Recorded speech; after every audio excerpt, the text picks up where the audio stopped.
নমস্কার, বাঙালির পেট পূজা চ্যানেলে আপনাদের সকলকে জানাই স্বাগত। এর কয়েকদিন আগে আমি কেক তৈরি করে আপনাদের সঙ্গে শেয়ার করেছিলাম। আজকেও একটা সুন্দর কেক তৈরি করে আপনাদের সঙ্গে শেয়ার করব। এই কেকটা তৈরি করার জন্য কোনো ডিম বা ময়দা লাগবে না, সম্পূর্ণ নিরামিষভাবে কেকটা তৈরি করা হবে। আর কেকটা দেখতে যেমন সুন্দর হবে তেমনি কিন্তু খেতেও বন্ধুরা ভীষণ ভালো হবে। আর কেকটা আমি খুবই সহজভাবে তৈরি করব, আপনারা যে কেউ কিন্তু এই কেকটা তৈরি করে নিতে পারবেন। তাই 25শে ডিসেম্বরের দিন আপনারা সকলেই তো কেক খান, আর অনেকে কিন্তু এই কেকটা দোকান থেকে কিনে আনেন। আপনারা যদি আমার এই কেকটা দেখেন তাহলে কিন্তু আপনারা ঘরে এই কেকটা খুব সহজভাবে তৈরি করে নিতে পারবেন। তাহলে বন্ধুরা প্রথম থেকে শেষ পর্যন্ত দেখতে থাকুন আমি কিভাবে কেকটা তৈরি করছি। কেকটা তৈরি করার জন্য প্রথমে আমি 1 বাটি চিনি নিচ্ছি। এই চিনিটা মিক্সিতে গুঁড়ো করে নেব।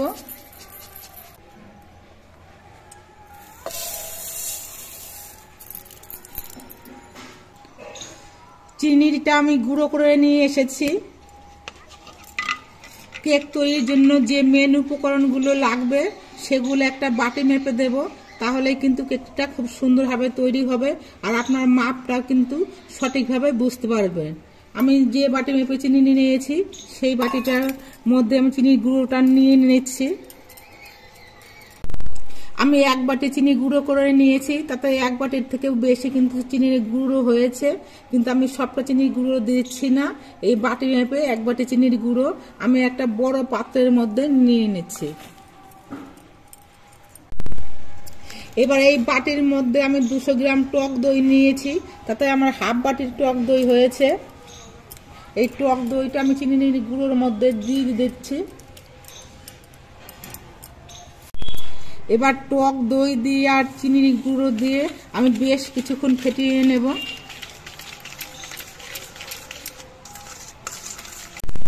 চিনির গুঁড়ো দিয়ে আর টক দই দিয়ে আমি 10 মিনিটের মতো ফেটিয়ে নিয়েছি। চিনির গুঁড়ো আর টক দইটা বেশ ভালো মতো মিশে গেছে। আজকে কেকটা আটা দিয়ে তৈরি করব। আমি যে বাটি মেপে চিনির গুঁড়ো নিয়েছি সেই বাটিতে করেই আমি 2 বাটি আটা নিচ্ছি। আটাটা ছেঁকে দেব, তাহলে আটার মধ্যে কোনো দলা ভাব থাকবে না। এর আগের দিন কেক তৈরি করেছিলাম, পরিমাণে অল্প সব উপকরণ দেওয়া হয়েছিল, এই জন্য কেকটা ছোট হয়েছিল। আজকে একটু বেশি করে উপকরণ দিচ্ছি, কেকটা বড় তৈরি করব বলে। 1 বাটি আটা আমি আগেই ছেঁকে দিয়েছি, আর 1 বাটি আটা নিয়েও আমি ছেঁকে দিচ্ছি। এবার এই কেকটা যাতে খেতে অনেকটা টেস্ট হয় তার জন্য আমি 4 চামচ গুঁড়ো দুধ দিচ্ছি। আপনারা ইচ্ছা করলে এটা নাও দিয়ে দিতে পারেন, তবে দিলে পরে কেকটা খেতে বেশ অনেকটা ভালো হয়। এবার এই আটা দিয়ে গুঁড়ো দুধ দিয়ে বেশ ভালো করে মিশিয়ে নিচ্ছি।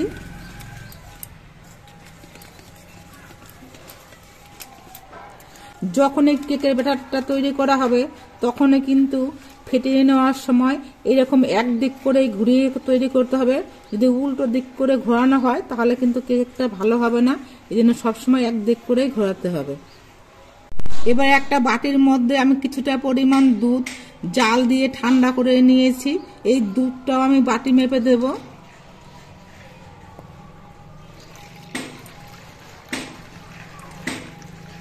দুধটা কিন্তু জাল দিয়ে অবশ্যই ঠান্ডা করে নিতে হবে।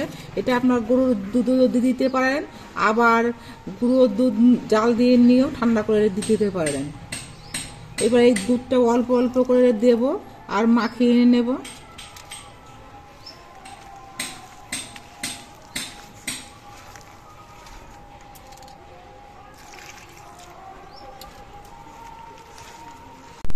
আমি 1 বাটি দুধ দিয়ে ব্যাটারটা মাখিয়ে নিয়েছি। এই দেখুন এখনো কিন্তু ব্যাটারটা অনেকটা ঘন রয়েছে। এবার এর মধ্যে আমি আরো কিছুটা দুধ দিচ্ছি। শেষে আপনাদেরকে বলছি কতটা পরিমাণ দুধ লাগছে।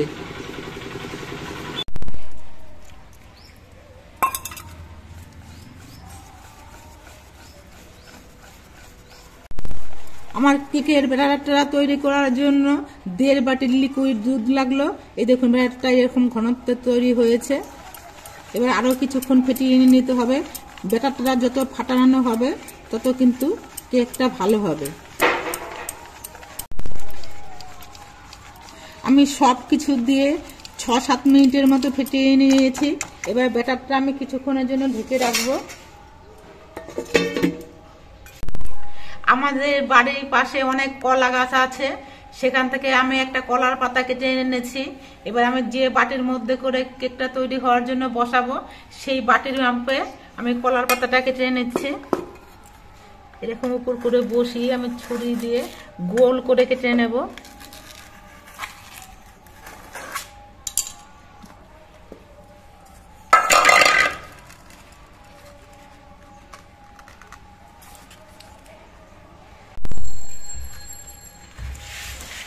আমি গোল করে কলার পাতাটা কেটে নিয়েছি। এবার পাতাটা ধুয়ে আমি পরিষ্কার করে নিচ্ছি। কলা পাতাটা আমি ধুয়ে মুছে পরিষ্কার করে নিয়েছি 2 পিঠটি। এবার বাটির মধ্যে আমি একটুখানি সাদা তেল নিয়ে নিচ্ছি। সাদা তেলটা বাটির নিচে, বাটির গায়ে চারদিকে আমি লাগিয়ে নেব।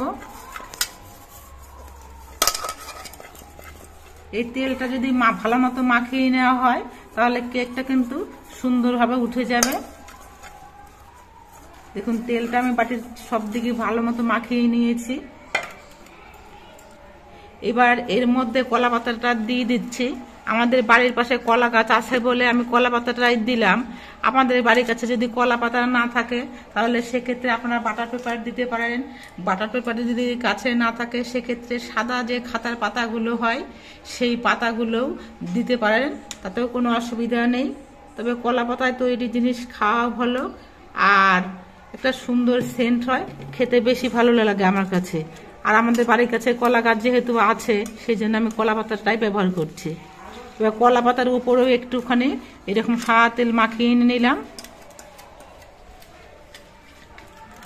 কেক তৈরির জন্য বাটিটা আমার সম্পূর্ণভাবে রেডি করা হলো। এবার গ্যাসটা ধরিয়ে একটা কড়াই বসিয়ে দিচ্ছি। কড়াইয়ের মধ্যে 1 বাটির মতো নুন দিলাম।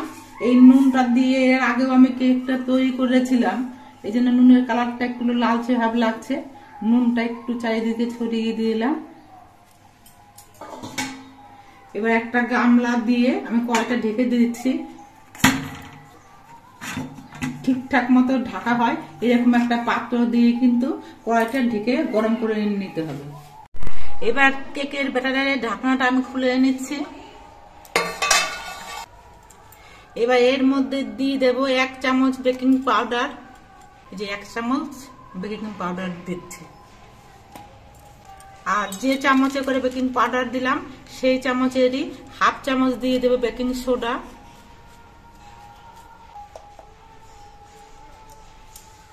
আর এর মধ্যে 1 মুটকি আমি ভ্যানিলা এসেন্স দিয়ে দিচ্ছি।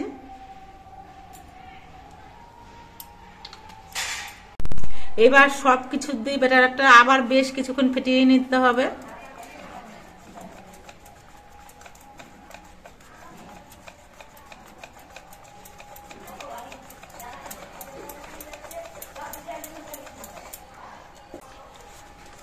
একটা স্মুথ ব্যাটার তৈরি করে নিতে হবে, এই জন্য ফেটানোটা কিন্তু খুব ভালো করে ফেটিয়ে নিতে হবে।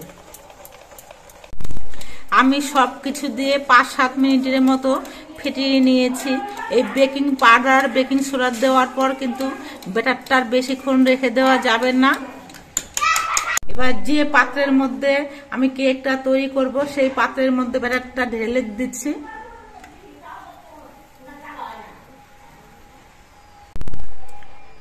ব্যাটারটা ঢেলে দেওয়ার পর একটু ঝাঁকিয়ে নিতে হবে যাতে ব্যাটারটা ঠিকঠাক মতো সেট হয়। এদিকে যে কড়াইটা আমি গরম করতে বসিয়েছিলাম, কড়াইটা কিন্তু গরম হয়ে গেছে।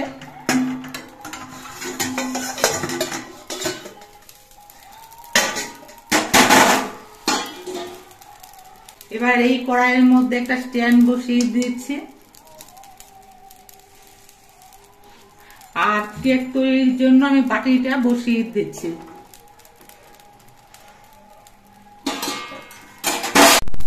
এবার আবার আমি গামলাটা দিয়ে কড়াইটা ঢেকে দিচ্ছি। এবার গ্যাসের ফ্লেমটা একেবারে কমিয়ে দিয়ে 20 মিনিট কেকটা তৈরি হওয়ার জন্য বসিয়ে রাখতে হবে। কেকটা তৈরি হওয়ার জন্য আমি 20 মিনিট ঢেকে দিয়ে বসিয়ে রেখেছিলাম। এবার ঢাকনাটা খুলে নিচ্ছে। এর আগে কিন্তু আমি কোনো ঢাকনা খুলে দেখিনি, একভাবেই ঢেকে রেখে বসিয়ে রেখেছিলাম। দেখুন কেকটা কিন্তু অনেকটাই ফুলে উঠেছে, কিন্তু কেকের ওপরের অংশটা কিন্তু এখনো অনেকটাই নরম রয়েছে, দেখেই বোঝা যাচ্ছে। এবার কেকটা সাজানোর জন্য আমি কিছু ড্রাই ফ্রুটস রেডি করে নিয়েছি। এই ড্রাই ফ্রুটস দিয়ে কিন্তু আমি এখনই সাজাবো না। কেকটা যদি এখনই ড্রাই ফ্রুটস দিয়ে সাজিয়ে নেওয়া হয়, কেকটা যদি আরো ফুলে ওঠে, তাহলে কিন্তু ড্রাই ফ্রুটস গুলো ঢেকে যাবে। তার জন্য আরো কিছুক্ষণ পর আমি কেকটা সাজাবো, এর জন্য আরো কিছুক্ষণ আমি ঢেকে রেখে দিচ্ছি।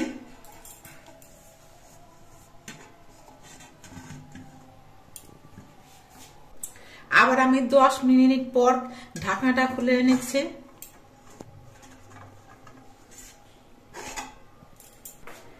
এখন কিন্তু কেকের ওপরের অংশটা অনেকটাই শুকনো হয়ে গেছে। এবার সাজানোর জন্য আমি যে ড্রাই ফ্রুটস গুলো নিয়েছি সেটা হলো কিশমিশ, কাজু আর কিছু চেরি ফল। এবার এগুলো দিয়ে আমি একটু সুন্দর করে সাজিয়ে নিচ্ছি।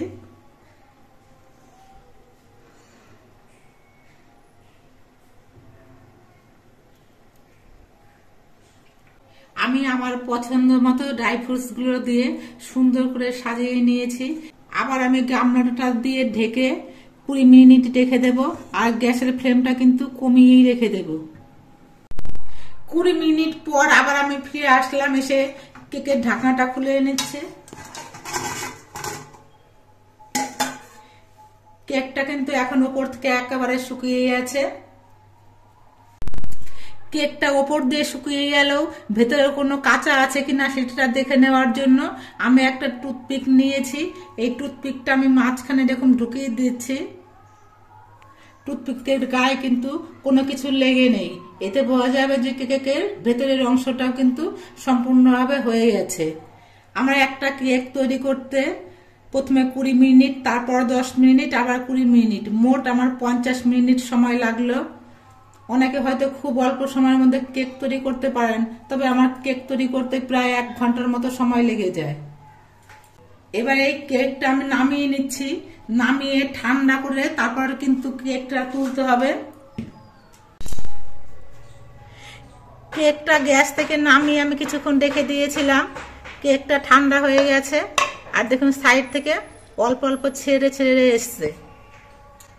এবার একটা ছুরি দিয়ে চারপাশটা একটু ছাড়িয়ে নিচ্ছি, তাহলে কেকটা তুলতে সুবিধা হবে।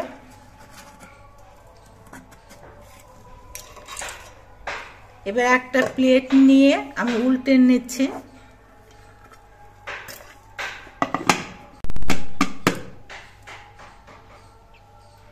এই দেখুন কত সুন্দরভাবে কেকটা উঠে গেল।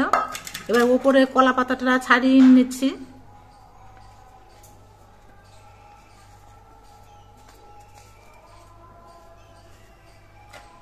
এবার কেকটা আবার আমি উল্টে নিচ্ছি হাতের মধ্যেই। এই দেখুন দেখতে কত সুন্দর হয়েছে।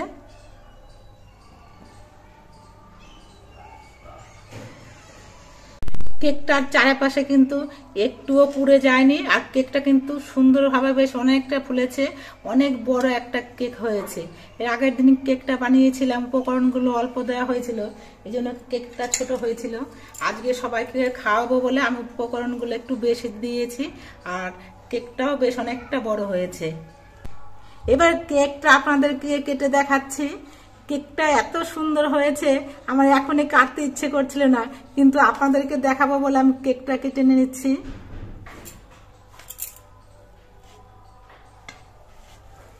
খুব সুন্দর কেক হয়েছে। আমি অল্প করে ছোট্ট করে কেটে নিচ্ছি।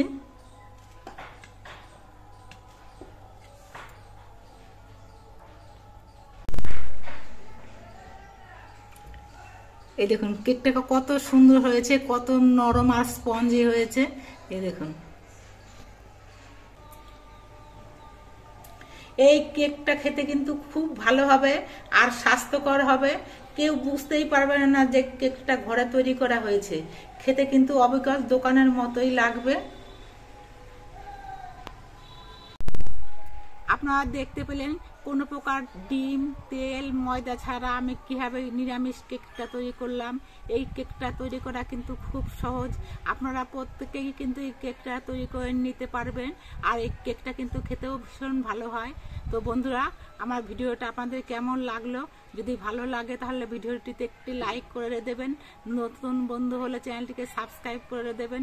সকলে সুস্থ থাকবেন, ভালো থাকবেন, দেখা হবে পরবর্তী আরেকটি ভিডিওতে।